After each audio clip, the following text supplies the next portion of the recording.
7 দিনীয়া আপোনাৰ ভাগৱত পাঠ হ'ল বুজিছেনে 7 দিনীয়া ভাগৱত পাঠৰ পাছত আৰু ধৰি লওক সেইকেইটা দিন আৰু গাঁৱৰ ঘৰতে যেতিয়া 7 দিনীয়া ভাগৱত পাতে কেনেকুৱা এটা পৰিৱেশ সৃষ্টি হৈ থাকে থকাৰ পিছত আৰু ধৰি লওক গধূলা সামৰণি পৰিল আৰু সামৰণি পৰাৰ পিছত আৰু ধৰি লওক নাম প্ৰসংগ কৰাৰ পিছত প্ৰসাদ লৈ পেলাই আৰু ঘৰলৈ উভতি আহিছে আৰু 7 দিন নামঘৰত পুৰা লাগি আছে হয়নে তাৰপৰা এই 7 দিন আৰু 7 দিনীয়া তেনেকৈ ভাগৱত পাতিলে এমাহ আগৰ পৰা ধৰি লওক বতে বিধানে ৰাইজ থাকে নহয় জানো এমাহ থাকিলে এতিয়া এমাহ 7 দিন হ'ল হয়নে গধূলি অহাৰ পিছত গা পা ধুই কৈছে সেই এমাহ দিন নাই গধূলিলে কিবা অকণমান যোগাৰ কৰিব বুজিছেনে ভাগৱতৰ ব্ৰতটো বান্ধি মানে কথাটো ঠিক তেনেকুৱা হৈ যায় কেতিয়াবা ষষ্ঠী স্নান হাতীটোৱে ঘণ্টা ঘণ্টা জুই সৰোবৰত গাটো ধুই থাকে পাৰলৈ উঠি আহি আকৌ বোকা লেদিয়াই লয় তাৰ ফলত কি হয় সেই ঘণ্টা জুৰি কৰা স্নান এই নিমিষতে বিফল হৈ যায় সেইকাৰণে বহুত ডাঙৰ পুণ্য এটা সামান্য পাপ এটাই নষ্ট কৰি পেলাব পাৰে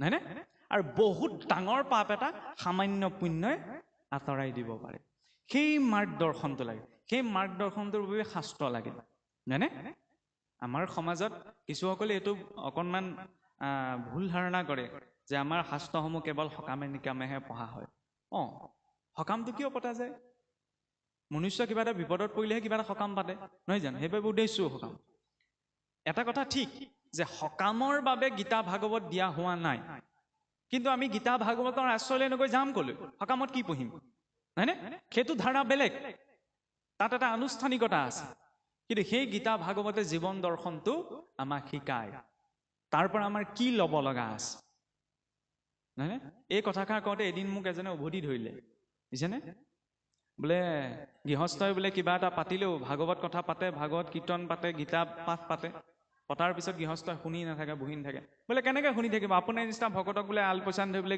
গৃহস্থ ঘূৰি ফুৰিব লাগে নহয় ইফালে দৌৰিব লাগে সিফালে দৌৰিব লাগে নহয়নে এতিয়া কথাটো হ'ল তেনেকুৱা যে ভকতজন আহিলে বা ভকতসকল আহিলে গৃহস্থই ৰাতি সেই ভকত গৃহত সোমোৱাৰ পৰা উভতি যোৱালৈকে ভকতৰ শুশ্ৰূষাত লাগি থাকে নহয়নে কিন্তু নিজৰ মিতি কুটুম এজন আহিলে চাহকাপ দিওঁতো বহি কথা এষাৰ পাতিবলৈ সময় ওলায় আলহীক বেলেগ অতিথিজনক নোখোৱাকৈ পঠিয়াও জানো আমি হয়নে ভাতে পানীয়েতো বনাই খুৱাওঁ নিজৰ মিতি কুটুমৰ মানুহ এজন আহিলে তেতিয়াতো বহি পেলাই কথা পাতিবলৈ সময় ওলায় কিন্তু ভকতসকল আহিলে সময়টো নোলায় আৰু ভকতে কি গৈ গৈ খাওঁ খাওঁৱে কৰি থাকে নি নহয় আপুনিও যদি মোৰ ঘৰলৈ ভকত ৰূপত যায় অকল খাওঁ খাওঁৱে কৰি থাকিব নাথাকে নহয়নে সেইটো এটা নিৰ্দিষ্ট সময় কিন্তু যেতিয়া বোলে কিবা এটা ভাল কথা আলোচনা হৈছে নামষাৰ প্ৰসংগ কৰিছে নথকা থাকিব নোৱাৰা সকল নালাগে সকলোতো থাকিব নোৱাৰে ন কিন্তু যিকেইজন উপস্থিত আছে তাত অন্ততঃ সেইকণ সময় ঈশ্বৰক দিয়াটো প্ৰয়োজন কাৰণ মোৰ কথা শুনিলে দুখ নাই মই মোৰ দৃষ্টিকোণৰ পৰা কৈছোঁ নহয়নে ইয়াত মোৰ দৃষ্টিটো জড়িত হৈ আছে কিন্তু ভগৱান আপোনাৰ ঘৰত কথা গৈ যদি মই আপোনাৰ কথাত গুৰুত্ব এটা নিদিওঁ আপুনিতো মোক ভাল নাপায় গতিকে ভগৱানৰ ঘৰখন পাতিলেও ভগৱানৰ কথাতেই যদি গুৰুত্ব এটা নিদিওঁ ভগৱানেও ভাল নাপাব তেওঁক যিমান গুৰুত্ব এটা দিওঁ সিমানে আমিও গুৰুত্ব এটা পাম আমি তেওঁক যিমানে গুৰুত্ব এটা নিদিম আমাৰ জীৱনতো আমাৰ গুৰুত্বহীনতাটো প্ৰকাশ হৈ গুচি যাব আৰু চাবলৈ গ'লে আমিও গুৰুত্বহীন আমি গুৰুত্ব এটা দিবলগীয়া আমাৰ যোগ্যতাই নাই আমি সংসাৰত কৰিছোঁ কি একো কৰা নাই নহয় চব লৈছোঁ এইটো ভ্ৰমত যে সকলো মোৰ গোটাই লোৱাখিনি মোৰ কিন্তু লগত একো লৈ যাব নোৱাৰোঁ নহয় জানো মোকে এতিয়া ধৰি লওক মই ইয়ালৈ আহোঁতো ভালতকৈও ভাল চুৰি এখন পিন্ধি আহিছোঁ নহয়নে অকণ ভাল কাপোৰ এখন লৈ আহিছোঁ মোক ধুনীয়া দেখক বুলি ভাল দেখক বুলি কিন্তু সেইটোতো এটা ভ্ৰম নহয়নে সেইকাৰণে এই যে কয় হাতীৰ দাঁত দুটা থাকে এটা খোৱা দাঁত এটা দেখুওৱা দাঁত খোজ কাঢ়িবলৈ ভৰি দুটা দিছে নহয়নে নকৰিলেও নহ'ব সেইকাৰণে খালি তাৰ মাজত সংযমৰ বেলেঞ্চটো লাগে হয়নে কথাবিলাক একেখিনি কথাই মই ইয়াত আজি কোনো নতুন কথা নকওঁ যিখিনি কথা ক'ম সেইখিনি আপোনালোকে ইতিমধ্যে জানে কিন্তু বাৰে বাৰে তাক ৰিপিট কৰা যাব কিয় টিভিত যেতিয়া মেৰিগলৰ এডভাৰটাইজটো দেখুৱাই থাকে মেৰিগল বিস্কুট কোনে চিনি নাপায় এসপ্তাহ দিন এডভাৰটাইজ দিয়া বন্ধ কৰি দিয়কচোন মানুহে মেৰিগল বিস্কুট চিনি নোপোৱা হ'ব নহয়নে গতিকে কথাবিলাক আমি পটককৈ পাহৰি থাকোঁ ভুলতে বেয়া মাতটো ওলাই যায় কিন্তু ভুলতে আকৌ ঈশ্বৰৰ নামটো নোলায় নহয় ক'ৰবাত শুনিবলৈ পাব জানো ভুলতে বেয়া মাতটো ওলাই গ'ল ভুলতে কৃষ্ণ বুলি ওলাই গ'ল ভুলতে ৰাম বুলি ওলাই গ'ল কাৰো মুখত নুশুনে সমস্যাটো যে সেইখিনিত আছে সেইবাবে বাৰে বাৰে শ্ৰৱণমটো গুৰু পূৰ্বম প্ৰথমতে গুৰু মুখে শুনাত শক্তি আছে ভাওনা বচনখন কোনেও লিখি লিখি মুখস্থ নকৰে দেখিছে জানো ইমান দীঘল দীঘল বচন থাকে 23 কোচ 32 কোচ কোনো ব্যক্তিয়ে আজিলৈকে ভাওনা বচন লিখি লিখি মুখস্থ কৰা দেখা নাই, নহয়নে? তাত বয়সৰ পাৰ্থক্যও নাহে, কিন্তু কিতাপখন আকৌ 2-3বাৰ পঢ়াৰ পাছতো মনত নৰয়। লিখি লিখি আৰু প্ৰেক্টিছ কৰক, পৰীক্ষা হলত গৈ পাহৰি থকা যায়, হয়নে? পঠনতকে শ্ৰৱণত বেছি শক্তি আছে, হয়নে? হিন্দী গান ইংৰাজী গান বুজি নাপাব পাৰে, গুণগুণাই থাকোঁতে সুৰে সৈতে মানুহে জনা হৈ যায়, গাব পৰা হৈ যায়। কিয়? আগতেতো আমাৰ এতিয়াও আছে কিছু গাঁও অঞ্চলত এনেকুৱা কিছুসকল ককা আইতা আছে, তেওঁলোকৰ সন্মুখত যদি কীৰ্তন আৰু ঘোষাভাগ মেলি দিয়া যায়, তেওঁলোকে সন্মুখত লৈ পঢ়িব নোৱাৰে, কিন্তু সেই সমস্ত কীৰ্তন আৰু নাম ঘোষাভাগ তেওঁৰ কণ্ঠস্থ আছে। এনেকুৱাওতো আছে। কেনেকে কণ্ঠস্থ হ'ল? শুনি শুনি, শ্ৰৱণ। সেইকাৰণে শুনিব লাগে। শ্ৰৱণ 3টি পৰ্যায়ত হয়। প্ৰথম হৈছে অধম শ্ৰৱণ, এইফালে শুনিলে ইফালে উলিয়াই দিয়ে, এইটো অধম শ্ৰৱণ। কিন্তু অধম শ্ৰৱণটো দলিয়াই পেলাব নালাগে। অধম শ্ৰৱণো মানুহৰ প্ৰয়োজনীয়তা আছে। আমি পটককে ধৰিলে অধম শ্ৰৱণ দৰকাৰ নাই দলিয়াই দিওঁ, নহয়। অধম শ্ৰৱণৰ প্ৰয়োজনীয় কোনখিনিত আছে? কেনিবা গৈ থাকোঁতে ক'ৰবাত বেয়া কথা এটা শুনিলো, সেইখিনি সময়ত অধম শ্ৰৱণটো লাগে, যে শুনিলো ইফালে উলিয়াই দিলো, সেইটো প্ৰয়োজন নাই। জৰুৰী নহয় সদায় যে ভাল কথাই কাণত পৰিবহি, বেয়া কথাটো ইফালে শুনি ইফালে উলিয়াই দিব লাগে, সেইখিনিত অধম শ্ৰৱণটো প্ৰয়োগ কৰিব লাগে। মধ্যম শ্ৰৱণ, আটাইতকৈ বেয়া শ্ৰৱণ এই মধ্যম শ্ৰৱণ। শুনে, মই শুনিলো, মনতো থাকিলে, কিন্তু মই একো আচৰণ নকৰোঁ, এইটো মধ্যম শ্ৰৱণ। আৰু এই মধ্যম শ্ৰৱণত গুৰুত্ব এটা ক'ত দিয়া হয়? শাব্দিক জ্ঞানত। যিমান পাৰোঁ মই জানিব বিচাৰোঁ, এইটো ভাটৌৰ শিক্ষা বুলি যে কয়। মই ঢেৰ শাস্ত্ৰ পঢ়ি লাভ নাই যদি মোৰ আচৰণত নাই। সেইবাবে কোৱা হৈছে শব্দ ব্ৰহ্ম নিষ্ণাতো ন নিষ্ণাতো পচেয়দি সমন্তস্ব শ্ৰুতফলম হব্যধেনু ৰক্ষিত পৰম। শব্দত জ্ঞান নাই যদি সেইখিনি অনুভৱত নাই। অনুভৱবিহীন জ্ঞান এই বাজি গাই ৰখাৰ লগত তুলনা কৰিছে। বাজি গাইজনে না গাখীৰ দিব না পোৱালি দিব, হয়নে? মাত্ৰ আছেহে। ঠিক তেনেদৰে শব্দবিলাক জ্ঞান ল'বলৈ যাওঁতে তাত যদি অনুভৱটো নাই, তেতিয়াহ'লে সেই বাজি গাই ৰখাৰ নিচিনা, সি ফল নিদিয়ে। আৰু উত্তম শ্ৰৱণ হৈছে আটাইতকৈ শ্ৰেষ্ঠ, যে শুনা গৈছে, শুনি পেলাই তাক মনন কৰা গৈছে, আৰু মনন কৰি তাক জীৱনত পালন কৰা গৈছে। সেইবাবে কি কৈছে? শ্ৰৱণৰ এটা ক্ৰম আছে, এটা পদ্ধতি আছে, যে শ্ৰৱণমটো গুৰুপূৰ্বম। প্ৰথমতে গুৰুমুখেহে শুনিবলৈ কৈছে, আনৰ মুখে নহয় কিন্তু, কাৰণ গুৰুমুখে শুনাৰ এটা তাৎপৰ্য আছে। গুৰু হৈছে দেখা ঈশ্বৰ, দেখা ঈশ্বৰজনক চিনিলেহে নেদেখাজনক চিনিব পাৰিম। আৰু সকলো গুৰু হ'ব নোৱাৰে, হয়নে? এইটো কথা বেলেগ। কোনোবা এজন ব্যক্তি বিশেষৰ প্ৰতি গুৰু যেন সন্মান আছে, সেইটো তেওঁৰ ব্যক্তিগত বিষয়।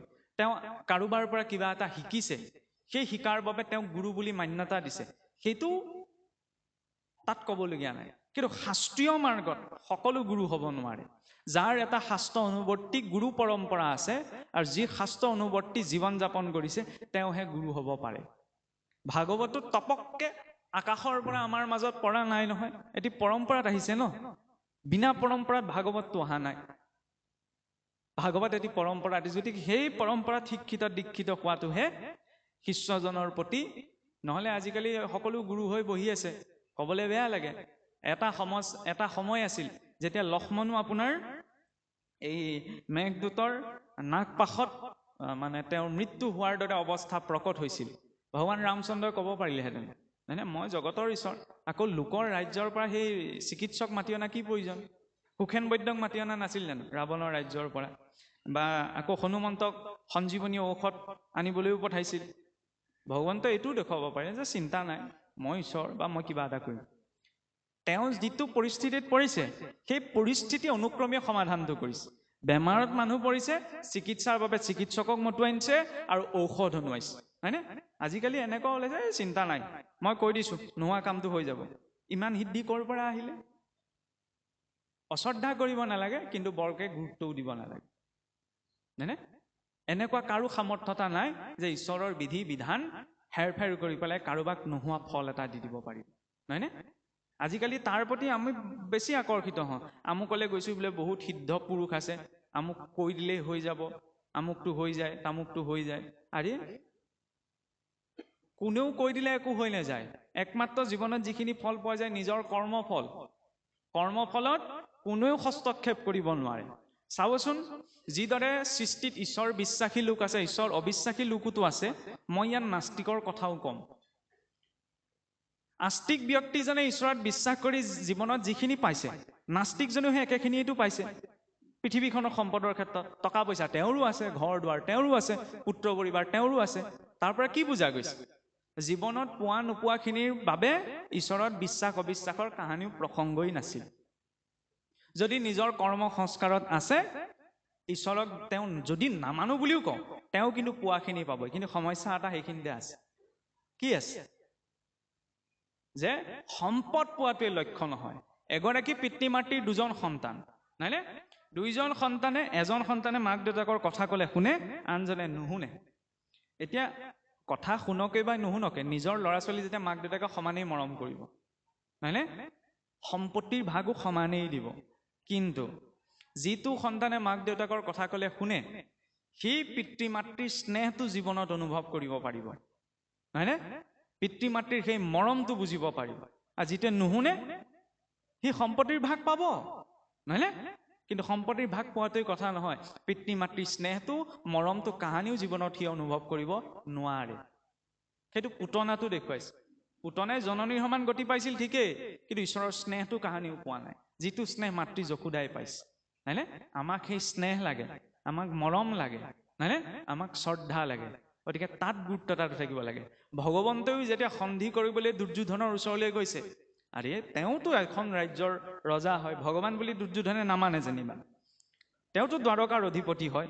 সেই ভাৱতো যেতিয়া গৈছে, আমি ক'ৰবাত থাকিবলৈ গ'লে বোলে থকা খোৱাৰ সা সুবিধাখিনি ভাল হয় নে নহয় চাই ল'ম নে নল'ম, তাৰপিছতে থকা কথাটো ভাবিম। তাত লাগিলে শ্ৰদ্ধা ভক্তি নাথাকোকে। ভগৱানে কি দেখুৱাইছে? দুৰ্যোধনৰ ৰাজকাৰেঙলৈ গৈছে, তাত সকলো সুবিধা আছে, একো চিন্তা কৰিবলগীয়া নাই। কিন্তু ভগৱন্ত তাত থকা নাই। কলৈ গৈছে? বিদুৰৰ ভগা পজালৈ। তাত একো সুবিধা নাই। বহিবলৈ এখন আসন নাই, শুবলৈ এখন বিচনা নাই, খাবলৈ একো বস্তু নাই। কিয় তালৈ গৈছে? তাত ভৌতিক কোনো সুবিধা নাই, কিন্তু তাত ভাৱ আছে। ভগৱন্তক যেতিয়া শৰাইখন দিয়া যায়, তাৰ পৰা মাহ প্ৰসাদ খাবলৈ ঈশ্বৰ নাহে, আহে জানো? নাহে। তেতিয়াহ'লে কিয় দিওঁ? আৰু ভগৱানকতো আমি একো দিব নোৱাৰো, সকলোতো তেওঁৰে। কিয় দিওঁ? কাৰণ ভক্তজনৰ সেইটো ভাৱ যে প্ৰভু তুমি জীৱনটোত ইমানখিনি দিছা। ইমানখিনি কি দিছে? এই উশাহ নিশাহ, নহয়নে? খন্তেক সময় বোলে মই এই হাতখন ছিগি থাকিলেও মই জীয়াই থাকিব পাৰিম, ভৰি এটা নাথাকা হ'লেও জীয়াই থাকিব পাৰিম, চকু দুইটা ফুটি গ'লেও মই জীয়াই থাকিব পাৰিম, কথা ক'ব নোৱাৰিলেও মই জীয়াই থাকিব পাৰিম, জিভাখন নহ'লেও মই জীয়াই থাকিব পাৰিম। কিন্তু প্ৰাণবায়ু এক ছেকেণ্ডৰ বোলে ৰৈ যাওকচোন, এইটো চলি থাকিবনে? নাথাকে। মেইন বস্তুটো কি? সেইটোৱে দি আছে ঈশ্বৰে, জীৱনৰ প্ৰতিটো উশাহ। ইয়াত এতিয়া বহি থাকোতে প্ৰতি 2 ছেকেণ্ডত এজন মানুহ মৰি আছে পৃথিৱীৰ কোনোবা এটা প্ৰান্তত। এইটো সৰু কথা নে? আমি চমৎকাৰ বেলেগত বিচাৰি চাওঁ, আৰু এই আটাইতকৈ ডাঙৰ চমৎকাৰ নিজৰ জীৱনটোত ঘটি আছে। ছেকেণ্ডৰ পাছত ছেকেণ্ড পাৰ হৈ গৈছে, এতিয়ালৈকে মই মৰা নাই। এইটো কম ডাঙৰ কথা, হয়নে? কথা কৈ থাকোঁতেতো মই মৰিব পাৰোঁ, কোনো ঠিক নাই। মোবাইলৰ ৰিচাৰ্জ শেষ হ'লে নটিফিকেশ্যন এটা আহে 2 দিন আগত, ৰিচাৰ্জ শেষ হ'ব, ভৰাই ল'ব। জমে নটিফিকেশ্যন নপঠাই নহয়, নহয়নে? তৎ মুহূৰ্ততে সকলো শেষ। ভকত বৰ টেঙৰ। ভকতসকল টেঙৰালিটো চাব যে আমিতো এতিয়া নৰক বুলি ক'লে আমি ধৰ স্বাভাৱিকতে কোনেওতো নৰক নিবিচাৰে ন। কোনোবাই নৰক যাবলৈ বিচাৰে জানো? নৰক বুলি ক'লে ভয় লাগে, য'ত জমে ঠেকেচি বোলে জীৱাত্মাক শাস্তি দিয়ে। ভকতে সেইকাৰণে কি কৰিলে? পূৰ্বতে যমকো ভকত বনাই দিলে। 12জন বৈষ্ণৱৰ ভিতৰত যম ৰজা এজন বৈষ্ণৱ নহয় জানো? প্ৰধান বৈষ্ণৱ। এই অজামিল উপাখ্যানত প্ৰসংগ আনে, যমদূতক নামৰ মাহাত্ম্য স্বয়ং যম ৰজাই কৈছে। সেইফালে গ'লেও চিন্তা নাই, হয়নে? সেইকাৰণে ভকত হ'ব লাগে। ভকত মানে নাম গুণ গাই ঘূৰি ফুৰা এইজনেই নহয়। আমাৰ মানুহে ভুলকে বুজি থাকে, আজিও সেইটো ধাৰণা মনত আছে। ভকত মানে কি? এতিয়াই ভকত হ'ব হোৱা নাই, এতিয়াই ভকত মানে কি বুজি আছে? এই নাম গুণ গায়ক যিসকল ঘূৰি ফুৰে সেইসকলেই ভকত। ভকতৰ কাম সেইটোৱে। আৰে সেইখিনি আনুষ্ঠানিকতাহে।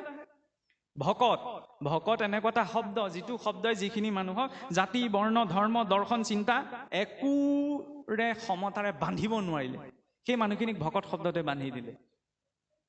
কিন্তু আজিকালি ভকতৰ আগে পিছে কিবা এটা লাগিবলৈ ধৰিলে, সেইকাৰণেহে ভাগ বিতৰাবিলাক হৈছে। ভকত শব্দত যেতিয়া নামঘৰত মানুহ বহি থাকে আমি নকওঁ নামঘৰত কোন বহি আছে, মতা মানুহ বহি আছে, নকওঁ আমি, হয়নে? নামঘৰত বোলে কোন বহি আছে, মাইকী মানুহ বহি আছে, নকওঁ। নামঘৰত কোন বহিছে? এই ল'ৰা ছোৱালী বহি আছে। নামঘৰত ভকত বহি আছে বুলিহে কওঁ। সেই শব্দটো যেতিয়া কোৱা যায়, তেতিয়া তাত পুৰুষেই আছে নে স্ত্ৰীয়ে আছে নে সিমানলৈকে ভেদ বিচাৰ কৰা নাযায়, হয়নে? সেইকাৰণে সেই পৰিচয়টো আগত লাগে, যিদৰে তাতো আকাৰ ইকাৰ নাই, ভকতৰ বোলে ধুতিখনতো গাঁঠি নাথাকে, ক'তো বান নাথাকে, পাকবিলাক বোলে থাকিব নালাগে, অন্ততঃ সেইকণসমূহ, হয়নে? সিমানখিনিলৈকে দৰ্শন আমাক দিয়া হৈছিল। এতিয়া এই কথা প্ৰসংগতে ক'বলৈ যাওঁতে যেতিয়া ব্ৰহ্মাদেৱে চিন্তিত হ'ল ন, যে মই কি কৰিম এতিয়া, মইতো অবিদ্যা প্ৰকট কৰি পেলালো, তেতিয়া ব্ৰহ্মাদেৱে চিন্তা কৰি থাকোঁতেই তেওঁ এটা মহাশূন্যত বোলে প্ৰতিধ্বনি শুনা পালে, যে তপ তপ তপ। চিন্তা কৰিব লাগিব, কিন্তু চিন্তা কৰাৰ এটা পদ্ধতি আছে। চিন্তায়াস্য চিতায়াস্য বিন্দু মাত্ৰ বিশিষ্যতে, চিন্তা দহতি জীৱনম চিতা দহতি নিৰ্জীৱ। চিন্তা আৰু চিতাৰ মাজত বিন্দু মাত্ৰ পাৰ্থক্যহে আছে, হয়নে? সংস্কৃতত চাবলৈ গ'লে ওপৰৰ ফুটটো আৰু, বুজি পাইছে নহয়? চিতাই কি কৰে, এই নিৰ্জীৱটোক দহন কৰে, চিন্তাই সজীৱটোক, হয়নে? ঢেৰ চিন্তা, কিমান চিন্তা কৰিব মানুহে, আৰু চিন্তা নকৰাকেও নোৱাৰে। সেইকাৰণে চিন্তাক এটা সঠিক গতিপথ দিবলৈ কি ক'লে, যে প্ৰথমতে গুৰুমুখে শুনা গৈ শ্ৰৱণমটো গুৰুপূৰ্বম মননম তদনন্তৰম, তাৰপিছত মনন কৰা। কেৱল মনেৰে মনন কৰি থাকিলেও নহ'ব, নিদিধ্যাসন মিত্তে তত্ত্ব জ্ঞান পূৰ্ণ বোধস্য লক্ষণম, অৰ্থাৎ মনন কৰাখিনি স্বাধ্যায়, নিত অভ্যাস কৰা। অভ্যাস কৰিলে কি হ'ব, এই শিল এটাৰ ওপৰত মাটিৰ টেকেলি এটা থওঁতে থওঁতে সদায় বোলে সাঁচ বহি যায়, মানে সদায় যেতিয়া অভ্যাস কৰি থকা যাব, সেই চাপটো বহি যাব, হয়নে? আৰু সেই চাপটো কি, ঈশ্বৰ চিন্তনৰ। ইমান সহজ নহয় ন ঈশ্বৰক চিন্তা কৰাটো। ক'তা আমি ৰাম কৃষ্ণ গোপাল নাৰায়ণ হৰি গোবিন্দ কেশৱ মাধৱ ইমান নাম উচ্চাৰণ কৰিছো, ইয়াত বোলে কি কঠিনতা আছে? ইয়াত একো টান নহয়। জুতি খাওঁতেহে আচল কথাটো ওলাব, খুন্দা এটা খাওঁতেহে আচল কথাটো ওলাব, ভিতৰত কি আছে, নহয় জানো? অনুকূল পৰিৱেশত ভক্তি কৰাটো বৰ সহজ। ইয়াত এটা পৰিৱেশ নিৰ্মাণ কৰা হৈছে, নহয়নে? ইয়ালৈ নহাজন, শাস্ত্ৰ নপঢ়া নুশুনাজনেও যদি ইয়ালৈ আহে, তেওঁৰ মুখৰ পৰা ৰামকৃষ্ণ ওলাব। ইয়াত এটা পৰিৱেশ আছে ন, পৰিৱেশটোৱে তেওঁক বাধ্য কৰাই দিব। কিন্তু অনুকূল, ক্ষমা কৰিব, প্ৰতিকূল পৰিৱেশলৈ যেতিয়া যাব, তেতিয়া কিমান ঈশ্বৰ ওলাব, ঈশ্বৰৰ নাম কথা ল'ব, সেইটো আচল কথা। সেইবাবে প্ৰথম স্কন্ধত যদি দেখা যায়, দেৱী কুন্তীয়ে কি ক'লে, প্ৰভু পাৰিলে জীৱনত বিপদহে দিয়া, বিপদত থাকিলেহে তোমাক চিন্তা কৰিম। এই কথাষাৰ কোৱাটো কম ডাঙৰ সাহস নহয়। আমিতো বিপদ আঁতৰিবলৈ ঈশ্বৰৰ ওচৰত সেৱা কৰোঁ, কিন্তু কিয় ক'লে কুন্তী দেৱী? কাৰণ সুখৰ এইটো দুৰ্ভাগ্য, সুখৰ এটা দুৰ্ভাগ্য আছে।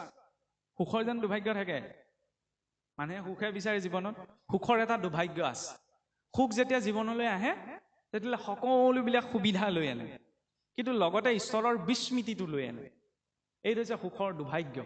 যেতিয়া সুখত থকা যায়, ঈশ্বৰৰ বিস্মৃতি হৈ থাকে, ঈশ্বৰলৈ বৰকে মনত নপৰে, হয়নে?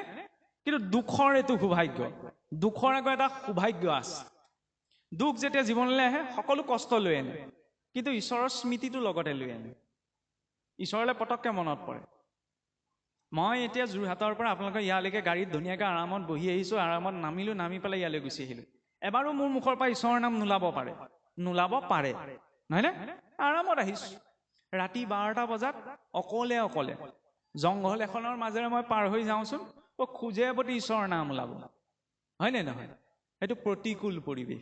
দেৱী কুন্তীয়ে সেইটোৱে কৈছিলে, সুখত থাকিলে তোমাক পাহৰি থাকিবও পাৰোঁ, গতিকে জীৱনত বিপদেই দিয়া। কাৰণ বিপদম সম্পদো নৈব সম্পদ, বিপদো নৈব বিপদম সম্পদো নৈব সম্পদ, বিপদম বিস্মৰণম বিষ্ণু সম্পদ নাৰায়ণ স্মৃতি। আটাইতকৈ ডাঙৰ বিপদ কি? তেওঁক পাহৰি থকাটো। আটাইতকৈ ডাঙৰ সম্পদ কি? বহুত কষ্টৰ মাজত আছে, কিন্তু তেওঁৰ চিন্তন হৈছে তৰি যাব। এই কথাটো মহাপুৰুষৰ ক্ষেত্ৰত ঘটনা এটা ঘটিছিল, আপোনালোকে জানেই নিশ্চয়। এই যেতিয়া আপোনাৰ স্বৰ্গদেৱে হাতী ধৰিবলৈ দিছিল, হয়নে? হাতী ধৰিবলৈ দিওঁতে তেতিয়া ধৰি লওক শংকৰদেৱে যে হাতী ধৰিব নোৱাৰিলত তেতিয়া গুৰুজনাক বিচাৰি আহোঁতে যে চিনিটো নাপায়, গুৰুজনাক লুকুৱাই পেলাই মহাপুৰুষ মাধৱদেৱে আৰু গুৰুজনাৰ জোঁৱাই হৰি জোঁৱাই, হয়নে? হৰি জোঁৱাই বন্দী হৈ পেলাই গুচি গ'ল। পিছত যেতিয়া বিচাৰ হলত দুখ দিবলৈ যেতিয়া মহাপুৰুষক উদাসীন ভাবি শাস্তি নিদিলে, হৰি জোঁৱাই গৃহস্থী বুলি ভাবি ভুল কৰাৰ কাৰণে শিৰচ্ছেদ কৰাৰ আদেশ দি দিলে। আদেশ দিয়াৰ পিছত কি হৈছিল?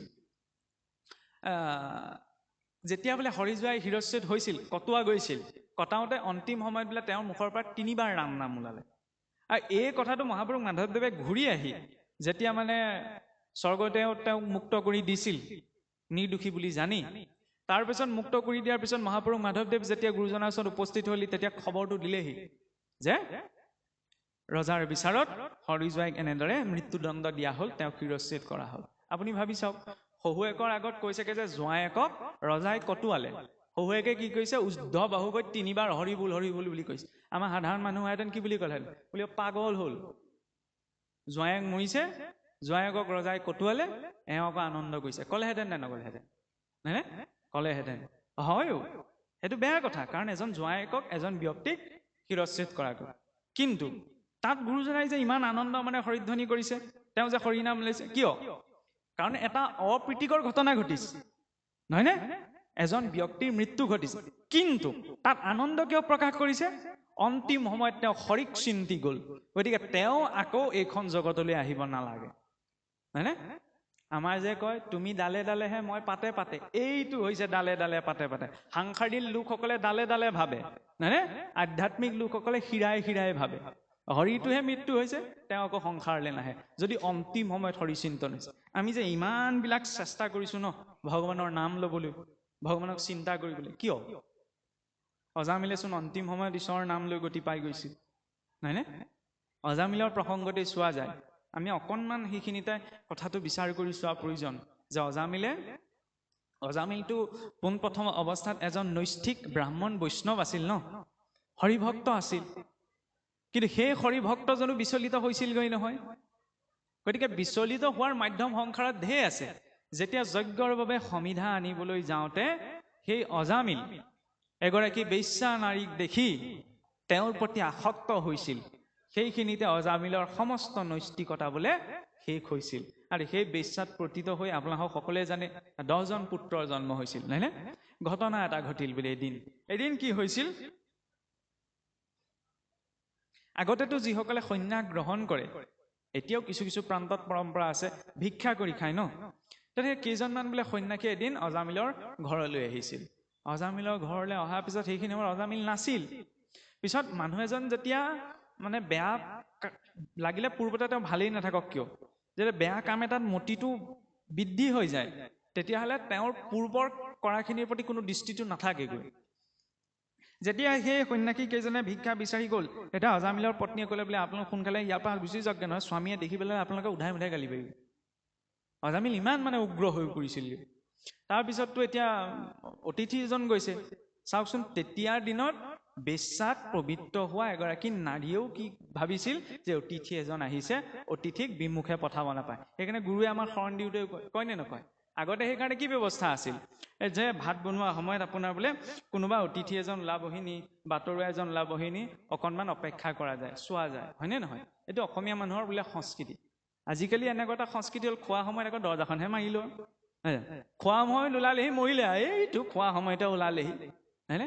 এইবোৰ আচাৰ ধৰ্ম, এইবিলাক ব্ৰিটিছে আহি নষ্ট কৰাহি নাই, অন্য সংস্কৃতিয়ে নষ্ট কৰা নাই, নিজৰ মাজত চৰ্চা নাইকিয়া হোৱাৰ কাৰণে লাহে লাহে আঁতৰি গৈ আছে, হয়নে? প্ৰতিটো বস্তুৰে এটা সূক্ষ্ম সম্বন্ধ আছে। আৰু যাই হওক, এতিয়া অজামিলক তেনেকে যেতিয়া ভিক্ষা দি পেলাই পঠালে, এতিয়া তেওঁলোকেও মানে পৰিস্থিতিটো অকণমান অসহজ বুজি ভিক্ষা ল'লে আৰু গুচি গ'ল। আমাৰ আগতে এইটো কথাও কয় নহয়, কথাটো অকণ বেলেগকে কৈছে, আমি বোলে গোবৰ দেখিলেই চিনি পাওঁ কাৰ ঘৰৰ গৰু, হয়নে? কথাটো ঠিক মিছা নহয়। আগতে বোলে অন্ন, কাৰ ঘৰৰ অন্ন খোৱা গৈছে, ব্যক্তিজন কেনেকুৱা যাব, সেই অন্নমুঠিয়েই কৈ দিয়ে, চাউলকেইটাই কৈ দিয়ে যে কেনেকে আহিছে, ক'ৰ পৰা আহিছে। কেৱল অন্নমুঠি পাক কৰাটোৱে কথা নহয় নহয়, ক'ৰ পৰা আহিছে। কাৰণ অন্নৰ এটা প্ৰকৃতি আছে, যেনেকুৱা পৰিৱেশত ৰখা যায় সেই পৰিৱেশৰ ভাৱটো অন্নমুঠিয়ে গ্ৰহণ কৰে, এইটো বৈজ্ঞানিকভাৱেও প্ৰমাণিত। ইয়াৰ পিছত যেতিয়া বোলে সেই অন্ন পাক কৰি খালে, তেতিয়া সেই সন্ন্যাসী কেইজনে ইমান সূক্ষ্মভাৱে ভাবিলে যে অন্নমুঠিটো ভাল মানুহৰ ঘৰে হ'ব লাগিব, চাউলকেইটা ভাল, কিন্তু গৃহস্থ অকণমান অসৎ সংগত আছে, সেইকাৰণে পতিত হৈ আছে।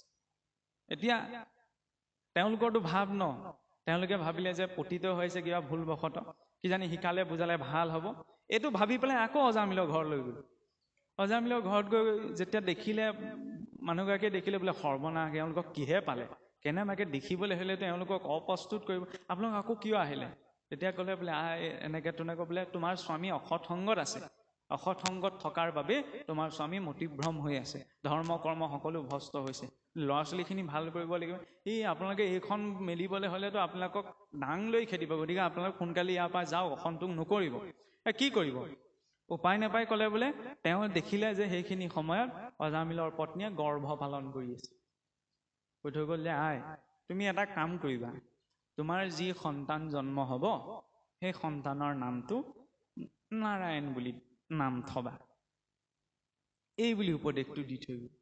আৰু ঠিক আছে, যেনে হ'লেও যেতিয়া মানে ভাল মানুহ এজনে কিবা এটা কথা কয় ন বহুত গহীন গম্ভীৰতাই, তেতিয়া অন্ততঃ ধৰ্ম কৰ্ম নকৰা ব্যক্তিজনেও চিন্তা কৰে যে কিয় ক'লে। এতিয়া তেনেকে কৈ যোৱাৰ পিছত তেওঁলোকতো গুচি গ'ল, পিছত সন্তান জন্ম হ'ল, আপোনালোকে জানি নাৰায়ণ নাম দিলে। এতিয়া অজামিলে বোলে অন্তিম সময়ত নাৰায়ণ নাম কয়। নাৰায়ণ নামটো অন্তিম সময়ত কিয় মনলৈ আহিলে? তেওঁতো 10টা পুতেক আছিলে, নহয়নে? সেইখিনিত 3টা কথা আছে। প্ৰথম কথা, ঈশ্বৰে যাক এবাৰ ধৰে তাক ভুলতো এৰি নিদিয়ে। পুতনাই কৃষ্ণক বধ কৰিম বুলিহে গৈছিলে, পিছত কৃষ্ণই এনেকুৱাকে ধৰিলে পুতনাই নিজে চিঞৰিব ল'লে, এৰি দেও বোপাই, মই নহ'লে মৰি থাকিম। ভগৱান কৃষ্ণ অন্তৰৰ পৰা কৈছে, মই যাক এবাৰ দিল তাক আৰু মই ত্যাগ নকৰোঁ। এই ধুনীয়া প্ৰসংগটো আপোনাৰ ৰামায়ণতো আহে, কথা প্ৰসংগত আনিছোঁ আৰু।